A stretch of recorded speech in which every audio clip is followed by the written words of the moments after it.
பேரலை நேயர்களுக்கு வணக்கம். இன்றைய நேர்காணலில் அரசியல் விமர்சகர் அகலின் அவர்கள் இருந்திருக்கிறார். அவரோடு பேசலாம். வணக்கம். வணக்கம். இந்த கரூர் தொடர்பான கேஸுகள் எல்லாமே சிபிஐ விசாரிக்கும் அப்படின்னு சொல்லி உத்தரவிட்டிருந்தாங்க. இது தொடர்பாக பல்வேறு குற்றச்சாட்டுகள் முன்வைக்கதா பார்க்க முடிஞ்சது. சிபிஐ வந்து சரியாக விசாரிக்காது, அதை பெண்டிங்கில் போட்டிருக்காங்க. இது வந்து விஜய்க்கு சாதகமாக அமையும், விஜய்க்கு பாதகமாகவும் அமையும், ஏன்னா அது வந்து பிஜேபி பயன்படுத்த பார்த்துக்கும் அப்படின்ற குற்றச்சாட்டுகள் முன்வைக்கப்படுது. முதல்ல சிபிஐ அப்படின்னு பேச்சு வந்தாவே இந்த மாதிரியான குற்றச்சாட்டுகள் ஏன் எழுது, இந்த மாதிரியான பர்செப்ஷன் மக்கள் மத்தியில் எப்படி உண்டாச்சுன்னு நினைக்கிறீங்க? இதுக்கான காரணம் என்ன? ஒரு மாதத்துக்கு முன்னாடி ஆதவர்ஜுனா ஒரு பேட்டியில் சொல்லியிருப்பார், சிபிஐக்கு போனாலே கேஸை தள்ளி போடுறதுக்கு, வழக்கு விசாரணையை வந்து நீண்ட நாளுக்கு தள்ளி போடுறதுக்கான ஒரு வாய்ப்பு தான் சிபிஐ ஏற்படுத்தி கொடுக்கும் அப்படிங்கிறதான் அவர் பேசியிருந்தார். ஏன் அந்த பர்செப்ஷன் வருதுன்னா இந்த தாமதங்கள் தான். எக்கச்சக்கமான கேசஸ் வந்து சிபிஐ கிட்ட பெண்டிங்கில் இருக்குது. கிட்டத்தட்ட 7000 கேசஸ் வந்து சிபிஐ கிட்ட பெண்டிங்கில் இருக்குது, விசாரணை நடந்துக்கிட்டே இருக்குது. கிட்டத்தட்ட 379 கேசஸ் வந்து 20 வருஷமாக சிபிஐ கிட்ட பெண்டிங்கில் இருக்குது. 2500க்கும் மேற்பட்ட கேசஸ் வந்து 10 வருஷமாக பெண்டிங்கில் இருக்குது. இப்படி நிறைய பெண்டிங் கேசஸ் இருக்குது. சிபிஐ கிட்ட ஆள் இருக்கா விசாரிக்கிறதுக்கு அப்படின்னு பார்த்தீங்கன்னா கிட்டத்தட்ட 1500 பேர் அவங்களுக்கு தட்டுப்பாடு இருக்குது. 1500 வேகன்சிஸ் வந்து சிபிஐயில் இன்னமும் ஃபில் பண்ணப்படாமல் இருக்குது. இப்படி இருக்கக்கூடிய சூழலில் இந்த கேஸ் விசாரணை நடக்காமல் தள்ளி போய்கிட்டே இருக்குது. அப்படிங்கிறதுனால தான் இந்த பெர்செப்ஷன் வருது. இது ஒரு வகையான பெர்செப்ஷன். இன்னொரு வகை என்னென்னா பொலிட்டிக்கல் இன்ஃப்ளூயன்ஸ். ஆளும் கட்சி, அதாவது மத்தியில் ஆளும் கட்சி இங்கே இருக்கக்கூடிய சிபிஐ அதிகாரிகளை வச்சுக்கிட்டு இங்கே இருக்கக்கூடிய பொலிட்டீஷியன்ஸ், அந்தந்த மாநிலத்தில் இருக்கக்கூடிய பொலிட்டீஷியன்ஸை இன்ஃப்ளூயன்ஸ் பண்ணுறாங்க. அவங்கள தங்கள் பக்கம் தங்களுக்கு ஆதரவாக நிற்க வச்சுக்கிறாங்க. அப்படி இல்லைன்னா அவங்க மேலே வழக்கு போடுறாங்க. அந்த வழக்கு விசாரணையின் வழியாக கைது பண்ணுறதுக்கான முயற்சிகளில் ஈடுபடுறாங்க. இந்த 2 வகையான இன்ஃப்ளூயன்ஸ் இருக்கிறதுனால தான் இந்த பெர்செப்ஷன் வந்து இருக்குது. முதல்ல சிபிஐ அப்படிங்கிறது எதுக்காக உருவாக்கப்பட்டுச்சு அப்படிங்கிறத ஃபஸ்ட்டு பார்ப்போம். Delhi special police establishment act அப்படின்னு 1946லேயே ஒரு சட்டம் கொண்டு வராங்க. அந்த சட்டத்துக்கு கீழே தான் சிபிஐ அப்படிங்கிற ஒரு இன்வெஸ்டிகேஷன் ஏஜென்சியை உருவாக்குறாங்க. அவங்க யாரை விசாரிப்பாங்க அப்படின்னா, இப்போது யூனியன் பிரதேசங்கள்லாம் இருக்குது இந்தியா முழுக்க, அதில் இருக்கக்கூடிய குற்றங்களை விசாரிக்கிறதுக்கு இந்த இன்வெஸ்டிகேஷன் ஏஜென்சியை பயன்படுத்திக்கிறாங்க.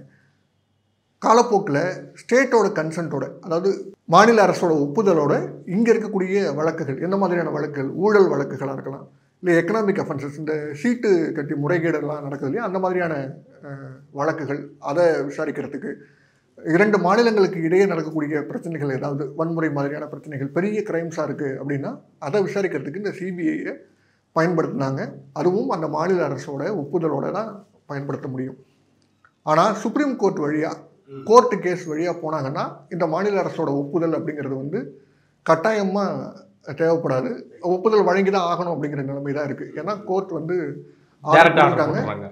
அதனால் சிபிஐ வந்து நேரடியாக விசாரிக்கலாம். மாநில ஒப்புதல் அப்படிங்கிறது வந்து கட்டாயமாக இருக்காது, அல்லது ஒப்புதல் வழங்கிடுவாங்க, வேறு வழி இல்லை அவங்களுக்கு. இந்த மாதிரியான ஒரு சூழலில் தான் இப்போ இந்த கேஸும் சிபிஐ கிட்ட போயிருக்கு. ஆக நம்ம ஆரம்பத்திலே பேசினது மாதிரி இந்த வழக்கும் சிபிஐயில் ஆள் பற்றாக்குறை இருக்குது, விசாரணை தள்ளி போகும், இன்னும் லேட் பண்ணுறதுக்கான வாய்ப்பு தான் இந்த வழக்கை பொறுத்த வரைக்கும் இருக்குது. அரசியல் முகாந்திரமும் இருக்குது, இல்லை அரசியலாக பயன்படுத்துறதுக்கான வாய்ப்புகள் இருக்குது. ஏன்னா நம்மள்கிட்ட ட்ராக் ரெக்கார்டும் இருக்குது. ஏற்கனவே நிறைய கேசஸ் வந்து இப்போ தமிழ்நாட்டில் இருக்கக்கூடிய அரசியல்வாதி டாக்டர் அன்புமணி ராமதாஸாக இருக்கலாம், அவர் மேலே இருக்கக்கூடிய சிபிஐ வழக்கு வந்து நீண்ட நாட்களாக பெண்டிங்கில் இருக்குது. அதை ஒரு காரணமாக காட்டி தான் மிரட்டப்பட்டார் அன்புமணி. அதனால தான் பிஜேபியோட ஆதரவு நிலைப்பாட்டில் இருக்கார் அப்படிங்கிற தகவலும் அவங்களோட எதிர்தரப்புலேருந்து, அந்த கட்சிக்குள்ளேருந்தே குரல்கள்லாம் நிறைய பேர் பேசுகிறத பார்க்க முடியுது. இதே மாதிரி அசோக் சவான் ஒரு முன்னாள் முதலமைச்சர் மகாராஷ்டிராவில் இருந்தார். ஆதர்ஸ் பில்டிங் ஊழலில் அவர் பேர் இருந்துச்சு, சிபிஐ விசாரணை இருந்துச்சு. போன வருஷம் எலெக்ஷன், அதாவது மகாராஷ்டிராவோட எலெக்ஷனுக்கு முன்பு வரக்கூட, ஒரு வருஷத்துக்கு முன்னாடி கூட அவர் அந்த கட்சியில் தான், அந்த காங்கிரஸில் தான் இருந்தார். ஆனால் அந்த வழக்கு தீவிரமடைந்து கட்சி மாறுறார். இப்போது அசாமோட முதலமைச்சராக இருக்கக்கூடிய ஹிமந்த பிஸ்வா சர்மா அப்படிங்கிறவர், அவர் காங்கிரஸ் எம்எல்ஏவாக இருந்தவர். அவர் பிஜேபிக்கு மாறுறாரு. அவர் மேலே ஒரு சிபிஐ வழக்கு இருக்குது, அதனால தான் அவர் பிஜேபிக்கு மாறுறாரு. மேற்கு வங்கத்தில் சுவேந்து அதிகாரின்னு மம்தாவோட ரைட் ஹேண்ட் மாதிரி இருந்தவர். இப்போ வந்து பிஜேபி மாநில தலைவர். இப்போ பிஜேபியோட மாநில தலைவராக இருக்காரு. மம்தாவை எதிர்த்து போட்டியிடக்கூடிய அந்த தொகுதியில் கூட ஏதோ ஒரு தொகுதியில் கூட மம்தாவை எதிர்த்து அவர் போட்டியிட்டு தோல்வி பெற்றார். ஆனால் அதாவது எதிர்நிலையில் அவரை கொண்டு வந்து நிறுத்த முடியுது பிஜேபியால். இப்போ அல்டிமேட் உதாரணம் வந்து அஜித் பவார் இருக்காங்க. ஆமாம், இங்கே மகாராஷ்டிராவில் பார்த்தீங்கன்னா அஜித் பவார், சரத்பவார் வந்து ரொம்ப வலுவான ஒரு லீடர் மகாராஷ்டிராவை பொறுத்த வரைக்கும். அவங்கள்ட்டேருந்து ஒரு ஆளை பிரித்து அவங்களால கொண்டு வர முடியுது, அதை வெற்றியும் காண முடியுது. அஜித் பவாரை வச்சு வெற்றியும் பெற முடியுது பிஜேபியால். அந்தளவுக்கு ரொம்ப ஸ்ட்ராங்காக இருக்கக்கூடிய பொலிட்டிக்கல் பார்ட்டிஸில் உடச்சி ஒரு ஆளை தூக்கிட்டு வெளில வர முடியுது. அப்படின்னா இது இந்த மாதிரியான இன்டெலிஜென்ஸ் ஏஜென்சி, இன்வெஸ்டிகேஷன் ஏஜென்சியை வச்சு பிஜேபியால் பண்ண முடியுது. இன்னொரு முக்கியமான ஒரு புள்ளி விவரம் என்னென்னா, கடந்த 2024 மட்டும் 25 பேர் பொலிட்டிக்கல் கேசஸ் சிபிஐயால் பதிவு செய்யப்பட்டிருக்கு. பொலிட்டிக்கல் லீடர்ஸ் மேலே கேசஸ் பதிவு செய்யப்பட்டிருக்கு. 2024 மட்டும் அந்த 25 பேரில் 23 பேர் பிஜேபி ஆதரவு நிலைப்பாட்டை எடுத்துட்டாங்க. அவங்க மேலே இருக்கக்கூடிய கேசஸ் எல்லாமே இப்போ பெண்டிங்கில் இருக்குது. ஒருவேளை எதிர்காலத்தில் இவங்க எல்லாரும் மாறி பிஜேபிக்கு எதிர்நிலைப்பாடு எடுக்கிறாங்க அப்படின்னா இந்த பூட்டி வைக்கப்பட்ட கேசஸ் எல்லாம் திறந்து எடுக்கப்பட்டு அவங்க மேலே திரும்ப விசாரணை நடத்துறதுக்கான வாய்ப்புகளும் இருக்குது. அப்போது இதில் 2 விஷயம். ஒன்று வந்துட்டு அவங்கள பாதுகாக்க முடியும் இந்த கேஸை டைல்யூட் பண்ணுறது மூலமாக. இன்னொன்று அதே கேஸ் வச்சு அவங்களை மிரட்டவும் முடியும். ஆமாம். இப்போ நீங்கள் சிபிஐ உருவாக்கம் போடும்போதே அது வந்து மாநிலங்களோட கன்சென்ட்டோட தான் நீங்கள் வந்து உள்ளே போகணும் அப்படிங்கிறத சொன்னீங்க. ஆனால் இப்போ ரீசெண்டாக வந்த செய்திகளை பார்க்கும்போது கிட்டத்தட்ட ஒரு 7-8 மாநிலங்களில் அந்த விஷயங்கள் இப்போது அமலில் இருக்குது, புதுசாக கொண்டு வந்தாங்க அப்படிங்கிற விஷயத்த சொல்கிறாங்க. இது இடைப்பட்ட காலத்தில் என்ன நடந்துச்சுன்னு பார்க்குறீங்க? அதாவது கன்சென்ட்டை வந்து நீக்கியிருக்காங்க. 9 மாநிலங்கள் கடந்த 2014க்கு பிறகு, 2014 மோடி ஆட்சி வந்ததுக்கு பிறகு மிசோரம், சத்தீஸ்கர், வெஸ்ட் பெங்கால் ஆகிய 3 மாநிலங்கள், இந்த 3 மாநிலங்களும் மாநில அரசோட ஒப்புதல், சிபிஐ விசாரணைக்கு மாநில அரசோட ஒப்புதல் வந்து டிஃபால்ட்டாக இருக்கும். அதை வந்து நீக்கிட்டாங்க. நீங்கள் வந்து ஒவ்வொரு கேஸ் பை கேஸ், ஒரு குறிப்பிட்ட கேஸுக்கு ஒப்புதல் வேணுமா, அதுக்கு நீங்கள் அப்ளை பண்ணுங்கள், நாங்கள் அப்ரூவ் பண்ணுறோமோ இல்லை ரிஜெக்ட் பண்ணுறோமோ அப்படிங்கிற அந்த நிலைக்கு வந்திருக்காங்க. அடுத்து 2019 2வது முறையாக மோடி ஆட்சிக்கு வந்ததுக்கு பிறகு மேலும் ஒரு 6 மாநிலங்கள் வந்து சேருது. அதில் தமிழ்நாடும் ஒன்று. தமிழ்நாடு, மகாராஷ்டிரா, கேரளா போன்ற மாநிலங்களும் இந்த சிபிஐக்கு வழங்கக்கூடிய கன்சென்ட்டை வந்து ஒவ்வொரு கேஸ் பை கேஸ் நீங்கள் கன்சென்ட் வாங்குங்க அப்படிங்கிற, ஒப்புதல் வாங்குங்க அப்படிங்கிற நிலைக்கு டிஃபால்ட்டாக கொடுக்கப்பட்டிருந்த அந்த கன்சென்ட்டை வந்து திரும்ப பெற்றுக்கிட்டாங்க. இது எதனால் இந்த நிலைக்கு வராங்க இந்த மாநில அரசுகள் அப்படின்னா, நம்ம அதுக்கு முன்னாடி ஒரு செய்தியை பார்த்துருவோம். எதனால் இந்த கன்சென்ட் கொடுக்கறதுல இவ்வளோ கெடுபிடி பண்ணுறாங்க மாநில அரசுகள்னால், மாநில அரசுகள் அதாவது குறிப்பாக எதிர்க்கட்சிகள் ஆளுகின்ற மாநிலங்களில் எதிர்க்கட்சி தலைவர்களை குறி வச்சு இந்த ஏஜென்சிஸ் எல்லாம் இயக்குறாங்க. இடியாக இருக்கட்டும், சிபிஐயாக இருக்கட்டும், அல்லது மற்ற இன்டெலிஜென்ஸ் ஏஜென்சியாக இருக்கட்டும், எதிர்க்கட்சி தலைவர்களை குறி வச்சு இயக்குறாங்க அப்படிங்கிற செய்தி வந்து தொடர்ந்து வந்துக்கிட்டு இருக்கு. டீட்டெயிலாக டேட்டா வச்சு பார்க்கும்போது கூட காங்கிரஸ் ஆட்சியில் 2014க்கு முன்னாடி காங்கிரஸ் ஆட்சியில் இப்போ 100 பேர் மேலே வழக்குகள் பதிவு செய்யப்படுது அப்படின்னா அதில் 60 தலைவர்கள் பொலிட்டிக்கல் லீடர்ஸ் வந்து காங்கிரஸ் அல்லாத பொலிட்டிக்கல் லீடர்ஸாக இருக்காங்க. முலாயம் சிங் யாதவாக இருக்கலாம், மாயாவதியாக இருக்கலாம். இந்த மாதிரி காங்கிரஸ் கூட்டணியில் இல்லாத தலைவர்கள் மேலே அல்லது காங்கிரஸ் கூட்டணி வேணும் அப்படின்னு நினைக்கக்கூடிய தலைவர்கள் மேலே அந்த கேஸஸ் வந்து ஃபைலாக இருந்துச்சு. அதாவது 100ல் 60% பேர் இந்த மாதிரி இருந்துச்சு. ஆனால் இப்போ மோடி ஆட்சி வந்ததுக்கு பிறகு 2014க்கு பிறகு 100 கேஸ் ஃபைல் பண்ணுறாங்க அப்படின்னா 95 கேஸ் வந்து எதிர்க்கட்சி தலைவர்கள் மேலே தான் இருக்குது. அதோட கன்விக்ஷன் ரேட்டு இருக்கா அப்படின்னு பார்த்தோம்னா அதுவும் இல்லை. கன்விக்ஷன் ரேட்டு 0ன்னு தான் சொல்லணும். யாருமே இது வரைக்கும் தண்டிக்கப்பட்டதாக தரல. ஒன்று அவங்க கட்சி மாறி இந்த பக்கம் வராங்க, அல்லது கோர்ட்டில் கேஸ் நடத்தி அதை ஒன்றும் இல்லாமல், அதாவது சிபிஐ கிட்ட ஆதாரமே இல்லை அப்படிங்கிற அந்த நிலைக்கு கொண்டு வராங்க. இப்போ 2G வழக்கை உதாரணமாக எடுத்துக்கலாம். 2G வழக்கில் உங்களுக்கு வந்து சிபிஐ வந்து எவ்வளோ, நான் அந்த ஜட்ஜை என்ன சொல்கிறாருன்னா, நான் காத்துக்கிட்டு இருந்தேன் யாராவது ஆதாரங்களை கொண்டு வருவாங்கன்னு, யாருமே கொண்டு வரல அப்படிங்கிறனால தான் நான் விடுதலையே பண்ணுறேன் அப்படிங்கிற அந்த நிலை வரைக்கும் பேசக்கூடிய அளவுக்கு ஜட்ஜஸ் போகிறாங்கன்னா, அப்போ சிபிஐயோட கன்விக்ஷன் ரேட்டை வந்து நம்ம இந்த இடத்துல புரிஞ்சுக்கணும். மிரட்டுறதுக்காக மட்டும்தான் அந்த ஏஜென்சியை பயன்படுத்துகிறாங்களே தவிர கன்விக்ட் பண்ணணும் அப்படிங்கிற நோக்கத்தோட இந்த ஏஜென்சி பயன்படுதா அப்படிங்கிறது சந்தேகமாக இருக்குது. இது அப்படியே ஈடிக்கும் பொருந்துது. இப்போ சிபிஐ வழி வந்தது தான் ஈடின்னு புரிஞ்சுக்கிறதா? அப்போது ஆமாம், வெவ்வேறு முகங்கள். சிபிஐ ஒரு முகம், இடி இன்னொரு முகம். இந்த கேசஸ் மட்டும் உங்களுக்கு இடி வந்து பொருளாதார குற்றங்கள் மட்டும் பார்த்துக்கிற மாதிரி இருக்குது. அப்போது இதனுடைய தொடர்ச்சியாகத்தான் இப்போது விஜயோட கேஸு சிபிஐக்கு மாறினது அப்படிங்கிறது விமர்சனத்துக்குள்ளாக இருக்கிறது அப்படிங்கிறத பார்க்க முடியுதா? ஆமாம், இப்போது கிடச்சிருக்கக்கூடிய இந்த தீர்ப்பு, இப்போ வந்திருக்கக்கூடிய இந்த இடைக்கால தீர்ப்புலேயே கூட விமர்சனங்கள் இருக்குது. ஏன்னா அந்த அதிகாரிகள் வந்து தமிழ்நாட்டை சேர்ந்த அதிகாரிகளாக இருக்கக்கூடாது அப்படிங்கிறதெல்லாம் சொல்கிறாங்க. அதாவது அந்த குழுவில் சிபிஐ அதிகாரிகள் கிடையாது, அந்த குழுவில் இருக்கக்கூடிய ஒரு உச்சநீதிமன்ற ஓய்வு பெற்ற நீதிபதி அஜய் ரஸ்தோகி இருக்காரு. அடுத்த 2 IPS அதிகாரிகள் இருக்கணும்னு சொல்கிறாங்க. அவங்க 2 பேரும் தமிழர்களாக இருக்கக்கூடாது, தமிழ்நாட்டு கேடராக இருக்கலாம், ஆனால் தமிழர்களாக இருக்கக்கூடாது, தமிழ்நாட்டை சேர்ந்தவர்களாக இருக்கக்கூடாது அப்படின்னு ஒரு விசித்திரமான ஒரு தீர்ப்பு. ஏன் தமிழ்நாட்டை சேர்ந்த அதிகாரிகள் இருக்கக்கூடாது அப்படிங்கிற கேள்வி எழுது. இப்போ ஒரு பாலியல் வன்முறை நடக்குது அப்படின்னா விசாரிக்கக்கூடிய அதிகாரிகள், இந்த குழுவில் இருக்கக்கூடிய அதிகாரிகள் பெண்களாக இருக்கக்கூடாது அப்படின்னு ஒரு தீர்ப்பை கொடுக்க முடியுமா? அது தீர்ப்பு நியாயமானதாக இருக்க முடியுமா? இப்போ ஒரு இடஒதுக்கீடு சம்பந்தமான ஒரு வழக்கு வருது. இந்த இடஒதுக்கீடு சம்பந்தமான வழக்கில் இடஒதுக்கீடு யாருக்கு தேவையோ அவங்க மட்டும்தான் இந்த விசாரணை குழுவில் இருக்கணும், பார்ப்பனர்கள் இருக்கக்கூடாது அப்படிங்கிற ஒரு தீர்ப்பை வழங்க முடியுமா? இந்த மாதிரியான ஒரு தீர்ப்பாக தான் நம்ம இதை பார்க்குறோம். இப்போ தமிழ்நாட்டு அதிகாரிகளை வந்து நேர்மையற்றவர்கள்னு நீதிபதி சொல்கிறாரா அப்படிங்கிற கேள்வி எழுது. இந்த தீர்ப்பு உச்சநீதிமன்ற தீர்ப்பு சொல்லுதா அப்படிங்கிற கேள்வி வருது. இன்னொரு பக்கம் நேற்று ஒரு தீர்ப்பு வந்திருக்கு.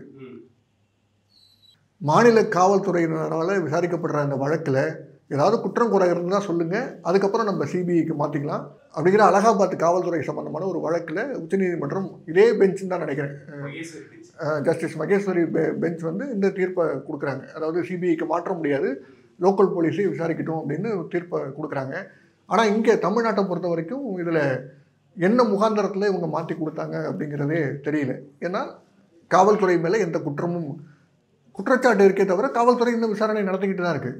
காவல்துறை விசாரணை முடிஞ்சதுக்கப்புறம் அவங்க ரிப்போர்ட் கொடுக்குறாங்க, அந்த ரிப்போர்ட்டில் ஏதாவது பிரச்சனை இருக்குது. ஆனால் இதில் காவல்துறை மேலே தான் குற்றச்சாட்டு இருக்குது, அவங்களே விசாரிச்சா எப்படி அப்படிங்கிற ரீதியாக கொடுத்துருக்கலாம். இன்னொரு பக்கம் அரசியல் சம்மந்தப்பட்டிருக்கு, அரசு சம்மந்தப்பட்டிருக்கு, அரசு வந்துட்டு இன்ஃப்ளூயன்ஸ் பண்ணலாம் தமிழ்நாடு கேட்டர்ஸ் மேலே அப்படின்னு சொல்லியும் கொடுத்துருக்கலாம் இல்லையா? இல்லை, இப்போ நீங்கள் எந்த போலீஸ் கேஸ் எடுத்துட்டாலும் அது தமிழ்நாடு அரசுக்கு கண்ட்ரோலில் தானே வரப்போகுது போலீஸு. அப்போ போலீஸ் மேலேயே நம்பிக்கை இல்லை, எல்லாருமே சிபிஐலேருந்தே விசாரிச்சுக்கலாம், எல்லா கேஸையும் லா அண்ட் ஆர்டர் முதற்கொண்டு எல்லா வழக்கையும் சிபிஐயே விசாரிச்சுக்கலாம் அப்படிங்கிற நிலைமைக்கு இதை கொண்டு போகிறாங்களா? இப்போ திருட்டு கேஸ் இருக்குது, போலீஸ் தான் விசாரிக்கணுமா இல்லை சிபிஐ வந்து விசாரிக்கணுமா? இந்த மாதிரியான கேள்விகள்லாம் இருக்குல்ல. அப்போது அந்த இடத்துல ஒவ்வொரு தீர்ப்புக்கும் வெவ்வேறு மாதிரியான ஒரு ஸ்டாண்டர்ட் நீதிபதிகள் எடுக்கிறாங்களோ அப்படிங்கிற ஐயம் இருக்குது. இவங்க நீதிபதிகள் மேலே உள்நோக்கமெல்லாம் கற்பிக்கலை. ஆனால் இந்த தீர்ப்பில் இருக்கக்கூடிய 2 தீர்ப்புகள், ஒரு வாரத்துக்குள்ளேயே நடந்த 2 தீர்ப்புகள் வெவ்வேறு கேஸில் வெவ்வேறு மாதிரியான தீர்ப்புகளை கொடுக்குறாங்களே அப்படிங்கிற ஒரு கேள்வி இருக்குது. இந்த மாதிரியான ஒரு மனநிலை நீதிமன்றத்துக்கு வர்றது வந்து இது இப்போ ஒன்றும் புதுசாக கிடையாது. இப்போ தமிழ்நாடு அதிகாரிகள் கலந்துக்கக்கூடாது அப்படிங்கிற ஒரு தீர்ப்பு வந்திருக்கு. இது ஒன்றும் புதிய தீர்ப்பு அப்படின்னும் சொல்ல முடியாது. ஏன்னா இந்திரா காந்தி படுகொலை செய்யப்பட்ட முன்னாள் பிரதமர் இந்திரா காந்தி படுகொலை செய்யப்பட்ட பிறகு சீக்கியர்கள் யாரும் இந்த அந்த நீதிபதிகளாக இருக்கக்கூடாது அப்படிங்கிற வாதம்லாம் வைக்கப்பட்டுச்சு. இன்னொரு முக்கியமான விஷயம், இந்த இன்டெலிஜென்ஸ் ஏஜென்சிலாம் இருக்கு இல்லையா, இப்போ ராவாக இருக்கலாம் இல்லை மற்ற இன்டெலிஜென்ஸ் ஏஜென்சிலாம் இருக்குல்ல, இதில் இருக்கக்கூடிய உயர் பதவிகளில் இஸ்லாமியர்கள் குறைவாக இருக்காங்க அப்படிங்கிற ரிப்போர்ட்ஸ்லாம் இருக்குது. சீக்கியர்கள் குறைவாக இருக்காங்க, அதாவது ஒரு டெரரிசம் அப்படிங்கிற ஒரு விஷயத்தை விசாரிக்கிறாங்க அப்படின்னா அங்கே இருக்கக்கூடிய உயர் அதிகாரிகளில் முஸ்லீமை இடம்பெற வைக்க மாட்டுறாங்க அப்படிங்கிற குற்றச்சாட்டுகள்லாம் இருக்குது. இப்போ பஞ்சாப்ல ஹரியானா அரசு ரீதியாகவே குத்தப்படுது. ஆமாம், அரசே வந்து இஸ்லாமியர்களாக இருந்தால் தீவிரவாத நடவடிக்கைகளில் சரியான விசாரணையை பண்ண மாட்டாங்க இஸ்லாமிய அதிகாரிகள். வன்முறை சம்பந்தமான விஷயங்கள் இப்போ பஞ்சாப் ஹரியானா போன்ற மாநிலங்களில், பாகிஸ்தான் பார்டரில் இருக்கக்கூடிய மாநிலங்களில் சீக்கிய அதிகாரிகள் இந்த வன்முறைகளை சரியாக விசாரிக்க மாட்டாங்க. இந்த மாதிரியான பார்வை வந்து அந்த இன்டெலிஜென்ஸ் ஏஜென்சி தலைமைக்கிட்ட இருக்குது. குறிப்பிட்ட சிலர் மட்டும்தான் அந்த ஏஜென்சிலே இருக்காங்க.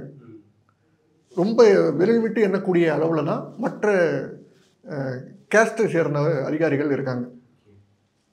இப்படி பாரபட்சம் அப்படிங்கிறது வந்து இன்டெலிஜென்ஸ் ஏஜென்சிக்குள்ளே, அதாவது நேரடியாக ரெக்ரூட் பண்ண முடியல, பண்ண மாட்டுறாங்க. ஏற்கனவே வேகன்சிஸும் இருக்குது, 1500 வேகன்சி சிபிஐயில் மட்டுமே இருக்குது. மற்ற இன்டெலிஜென்ஸ் ஏஜென்சிலையும் இது மாதிரியான வேகன்சிஸ் இருக்குதுன்னு சொல்கிறாங்க. அப்போது ஒரு குறிப்பிட்ட சர்க்கிள்குள்ளேயே இந்த இன்டெலிஜென்ஸோட தலைமையை வச்சுக்கிறது வந்து அது மிகப்பெரிய ஆபத்து. இது ஜனநாயக நாடு தானா அப்படிங்கிற கேள்வியை எழுப்பக்கூடிய அளவுக்கான ரொம்ப முக்கியமான பொறுப்புகளில் இருக்கக்கூடிய அதிகாரிகள் ஒரு குறிப்பிட்ட ஜாதியை சேர்ந்தவர்களாக அல்லது ஒரு குறிப்பிட்ட மதத்தை சேர்ந்தவர்களாக, உயர் ஜாதியினரை சேர்ந்தவர்களாக மட்டுமே இருப்பது வந்து ஆபத்தானது. இதற்கு என்ன தீர்வு அப்படிங்கிறது தெரியல. இப்போ இந்த விஜய் வழக்குல தீர்ப்பு குறிப்பிடும்போது சிபிஐ இந்த காலத்துக்குள்ள வந்து இந்த விசாரணை முடிச்சு கொடுக்கணும் அப்படின்ற எந்த கால வரையறையுமே கொடுக்கவே இல்லை. அப்படின்னும் போது இப்போ சிபிஐயோட ஒரு பொதுவான விஷயம் எப்படியா இருக்கும்? ஒரு கேஸ் அணுகிற விதம் இத்தனை நாளுக்குள்ள நம்ம இதை முடிச்சிடலாம் அப்படின்ற ஒரு விஷயம் இருக்குமா? எந்த பிளானோட இறங்குவாங்கன்னு ஒரு கேள்வி இருக்கு. அது எப்படி பார்க்கறது? எனக்கு இதில் எதுவும் பிளான்லாம் பெருசாக இருக்கிற மாதிரிலாம் தெரில. இப்போ எஸ்ஐடி ஓரளவுக்கு விசாரித்து வச்சுருக்காங்க. ஜஸ்டிஸ் அருணா ஜெகதீசன் தலைமையிலான ஆணையம் ஏதோ விசாரித்து வச்சுருக்கு. 2 பேருமே இன்னும் விசாரணையை கம்ப்ளீட் பண்ணல. ஆனால் அந்த டாக்குமெண்ட்ஸை அப்படியே நீங்கள் சிபிஐட்ட ஒப்படைக்கணும். சிபிஐ இந்த விசாரணையை ஆரம்பத்தில் ஒரு மாதம் 2 மாதம் வேணால் அங்கே இங்கேயும் சுற்றி பார்த்து கரூரில் ஏதாவது விசாரணை பண்ணுவாங்க. ஆனால் இந்த விசாரணைக்கான தீர்ப்பு உடனடியாக வருமா, விசாரணை எனக்கு வந்து இந்த விசாரணைக்கு தொடர்ந்து நடக்குமா அப்படிங்கிறதுலே சந்தேகம் இருக்குது. ஏன்னா இது இன்டரிம் ஆர்டர் அப்படிங்கிறதுனால திரும்ப ரிவ்யூ பெட்டிஷன் போட்டு இதில் இந்த விசாரணை, அதாவது போலியான ஆட்கள் எல்லாம் வச்சு சிபிஐ விசாரணை கேட்டிருக்கிறதுனால இது இந்த தீர்ப்பே நீடிக்குமா அப்படிங்கிறதுல சந்தேகம் இருக்கு. இதுல 2 பார்வை முன்வைக்கப்படுது. வில்சன் அவர்கள் வைக்கும்போது இந்த இடைக்கால தீர்ப்பு தான் சொல்றாரு. ஆனா இன்னொரு பக்கம் பார்க்கும்போது பிரேயரே வந்து கம்ப்ளீட் ஆயிடுச்சு இல்ல, இன்ட்ரி மாடலே பிரேயரே கம்ப்ளீட் ஆயிடுச்சு, அதுக்கு மேல அது மாற்று வாய்ப்பு இல்லை அப்படின்னு சொல்றாங்க. அதான் இன்ட்ரி மாடர்னு எதை சொல்லணும், நம்ம ஒரு பிரேயரே கம்ப்ளீட் ஆயிடுச்சுன்னா அது இன்ட்ரி மாடரே கிடையாது. நஷ்டஈடு கேட்குறாங்க, ஒரு 10 லட்சம் நஷ்டஈடு கேட்குறாங்க. இல்லைப்பா இப்போ வந்து 2 லட்சம் கொடுக்க முடியாது, இது இன்ட்ரி மாடர், கேஸ் முழுசாக நடக்கட்டும், நஷ்டஈடு கொடுக்க முடிஞ்சால் என்ன தீர்ப்பு வருதோ அதுக்கு தகுந்த மாதிரி இந்த நஷ்டஈடு கொடுப்போம் அப்படிங்கிற மாதிரியான ஒரு இன்ட்ரி மாடர் கொடுக்குறாங்க அப்படின்னா பிரச்சனை இல்லை. ப்ரேயரை நீங்கள் கொடுத்துட்டு இதை இன்ட்ரி மாடர்னு சொல்கிறதுலே அர்த்தம் கிடையாது. இப்போ என்ன நம்ம கையில் அரசாங்க கையில் என்ன இருக்குது அப்படின்னு பார்த்தோம்னா இதை வந்து ரிவ்யூ போடலாம். ரிவ்யூ போட்டு அந்த போலியான நபர்கள் தொடர்ந்த வழக்கிலிருந்து இந்த தீர்ப்பை வந்து மாற்றி அமைக்க முடியுமா அப்படின்னு முயற்சி பண்ணலாம். எனக்கு தெரிஞ்சு இது கேஸ் வந்து நீண்ட நாளுக்கு நடக்காது, ஆனால் நடந்துக்கிட்டே இருக்கும். அந்த 20 ஆண்டுகளாக நடக்கக்கூடிய அந்த 379 கேஸில் இப்போ 380வது கேஸாக இந்த கேஸ் ஆட் ஆகும் அப்படிங்கிறது தான் எனக்கு தோணுது. ஓகே, இப்போ நீங்கள் வந்து சொல்கிறீங்களே ஒன் ஆஃப் த ஃபைலாக விஜயோட ஃபைலை இணைய போகுது அப்படின்னு சொல்லி, அப்படி இணையும் போது விஜய்க்கு வந்து ஆபத்து இருக்கா இல்லை சாதகம் இருக்கா? இந்த வழக்கு இன்னும் தள்ளி போய்கிட்டே இருக்குது, இந்த விசாரணை தள்ளி போய்கிட்டே இருக்குது அப்படின்னா அது விஜய்க்கு சாதகம். வழக்கை பொறுத்த வரைக்கும் சாதகம். ஆனால் அரசியலை பொறுத்த வரைக்கும் இது சாதகமாக அமையும்னு நான் நினைக்கல. ஏன்னா அவருடைய பிடி அப்படிங்கிறது வந்து யூனியன் கவர்மெண்ட்கிட்டேருந்து வரும். அவங்களோட அந்த ஏஜென்சி வழியாக இவர் மேலே இருக்கக்கூடிய பிடியை இறுக்கி பிடிச்சிக்கிட்டே இருப்பாங்க. அவங்க சொல்கிறதெல்லாம் இவர் செய்யக்கூடிய நிலைமை வரதுக்கான வாய்ப்பு இருக்குது. ஒருவேளை இது ஸ்டேட் கவர்மெண்ட்கிட்ட எஸ்ஐடி விசாரணையிலேயே விசாரணையே தொடர்ந்து நடந்துருந்துச்சுன்னா இந்த மாதிரியான இறுக்கம் விஜய்க்கு வந்திருக்குமா அப்படின்னு சொல்ல முடியும். ஸ்டேட்ல விசாரிச்சிருந்தா கூட ஸ்டேட் கவர்மெண்ட் வந்து எங்களை மேல இன்ஃப்ளூயன்ஸ் பண்ணுது, இருக்கு பிடிக்கிறாங்கன்னு சொல்லலாம். ஆமாம், அதை அரசியலாக கூட அவர் பயன்படுத்திக்க முடியும். ஆனால் இப்போ சிபிஐ கிட்ட கொடுத்ததுனால இந்த வழக்கில் இன்னும் ரொம்ப இக்கட்டான சூழலுக்கு தான் விஜய் தள்ளப்பட்டிருக்காரு, அல்லது விஜய் போய் மாட்டியிருக்காரு, சிக்கியிருக்காருன்னு தான் எனக்கு தோணுது. அதான் இந்த விஷயத்தை பொறுத்த வரைக்கும் விஜய் சிபிஐடி சிக்கியிருக்காரு, பிஜேபி சிக்கியிருக்காருன்னு ஒரு பக்கம். ஆனால் அதே சமயம் இதை வந்து நீதிபதிகள் குழு வந்து மேற்பார்வை பார்க்க போது இல்லை, அப்போ சிபிஐ வந்து கரெக்டாக தானே விசாரிப்பாங்க அப்படின்னு ஒரு கேள்வி இருக்குது இல்லை? யார் அந்த அஜய் ரஸ்தோகி அப்படிங்கிற ஜஸ்டிஸ் தலைமையிலான அந்த குழுவை பற்றி கேட்குறீங்க? பில்கிஸ் பானு வழக்கில் எல்லாரையுமே விடுதலை பண்ண ஒரு ஜட்ஜி தலைமையிலான இந்த விசாரணை குழு சிபிஐயோட விசாரணையை நேர்மையாக விசாரிக்கும் அப்படின்னு சுப்ரீம் கோர்ட் நம்புது. சுப்ரீம் கோர்ட்டுக்கு வாழ்த்துக்கள். ஓகே, நிறைய விஷயங்களை பார்த்துட்டீங்க, மிக்க நன்றி. நன்றி.